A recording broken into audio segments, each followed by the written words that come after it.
Mentioned, I am here to talk to you today about an important issue here in Colorado. That is the Taxpayer's Bill of Rights. Illinois has raised taxes over and over, and the results speak for themselves. Illinois has the lowest credit rating of any state in the country, and 100,000 net people are leaving the state every year. Here in Colorado, it's been a little different. In 1992, we passed a constitutional amendment, the Taxpayer's Bill of Rights, or TABOR. And it does two things. First, it says that any state or local tax hike has to go to the people for a vote. Second, it says that government can only grow by inflation plus population growth. If revenue comes in beyond that, we get TABOR refunds, which is great. We've had $3 billion of TABOR refunds since 1992. And back in 1992, liberals claimed that if TABOR passed, that there would be chaos. They said that Colorado would be closed for business.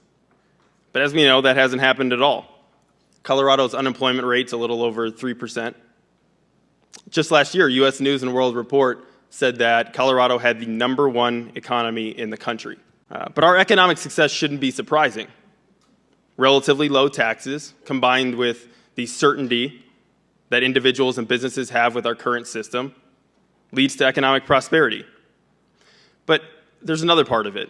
It also, TABOR, helps stop terrible government proposals. How many people remember a few years ago in Vermont, they tried to pass single-payer health care, and they had to totally cancel it because it was too expensive? How about that bullet train, $77 billion in California that they're pulling the plug on right now? Here in Colorado, we can't move forward with new big programs without the consent of voters. The reason that these tax hikes failed was because people want the current system fixed. They want money being spent efficiently in our education system and in our state budget in general. And this is an important lesson, because if you go down to the Capitol, especially now that liberals control the House, the Senate, the governor's mansion, they adamantly disagree with voters on tax policy. They want to raise taxes, and they want to raise them right now. And I think it's a part of this elitist mentality. The belief that elected officials and bureaucrats, that they know better than you how to live your life, that they're wiser than you, that they're smarter than you, that they alone can fix all of your problems. Well, I don't believe that. Neither should you. TABOR helps ensure that government truly serves the people. But even with TABOR, we know that government's growing here anyway. Our state budget has gone from $19 billion a decade ago to $33 billion today. Yet, when liberals aren't trying to fully repeal TABOR, as they are now, they're looking for ways to get around it.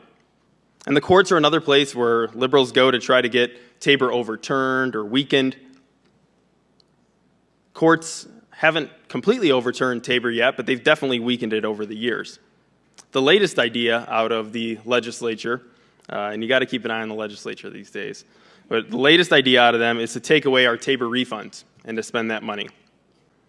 So any of these attacks on TABOR need to be opposed. Liberalism is about control, and unlimited money allows that control to be a lot easier. Now, we know that we have an ongoing fight, and you all know this, ongoing fight to win back our state in terms of the policy battles that we're waging right now. But TABOR is something that we do have right now. It's something that we need to keep. Because of the makeup of the legislature, TABOR is the last line of defense against massive tax increases and runaway spending. The good news is that recent polling shows that there's a lot of support for TABOR out there. It starts out with 47% support, 26% opposed, so it's plus 21 right now out of the gate. But if you simply give people a simple, unbiased definition of TABOR, support jumps to 71% to 28%. This means that we have to spread the word, that we have to be out there educating people. And you don't need to be an expert to do that. You don't need to know all the fiscal numbers at the Capitol, the state budget, all these things. All you have to say is that TABOR lets people vote on tax increases and it limits government spending. If we can do that and we can share that message, we can win. Look, conservatism resonates with people when it comes across as hopeful and optimistic. TABOR empowers citizens instead of government. TABOR allows our economy to flourish. So in 20 years, our state can be better off than it is now. I think also our side of the aisle doesn't tend to run on this issue. We don't really talk about it that much. If you're down at the Capitol, you have a lot of lobbyists, a lot of people who are saying we need more money, we can't do, trying to find ways around it. I think we have a lot of legislators from both parties trying to find ways around this more than standing up and saying this is a winner for us. And that's part of getting that polling out there and talking about it and saying, look, unaffiliated voters, this is plus 21% out of the gate with them. It goes up to over 40% after that. I think that people need to run on this and talk about what happens in other states when liberals have control. Nobody has Tabor the way that we have it currently. I think that's why we have the #1 economy. I think you're going to see the consequence of having complete control for the next 2 years of the legislature. And I think the question 2 years, 4 years from now is our state better off than it was 2 or 4 years ago? And that's an important question. It's something that people can feel.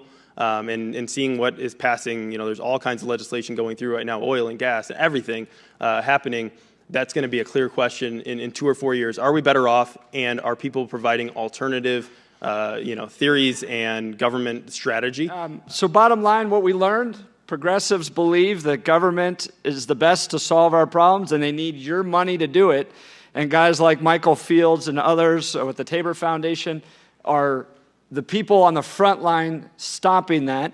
So, Michael, how do they follow you on Twitter? How do they get involved with the groups that you're working with so that we can have a united front against these attacks against Tabor? Yeah, so we have an overall coalition, Tabor Yes, and our specific group is ColoradoRisingAction.org. We're on Twitter, we're on Facebook, all those social media places. And so, yeah, ColoradoRisingAction.org is where you can follow us. Thanks. Great.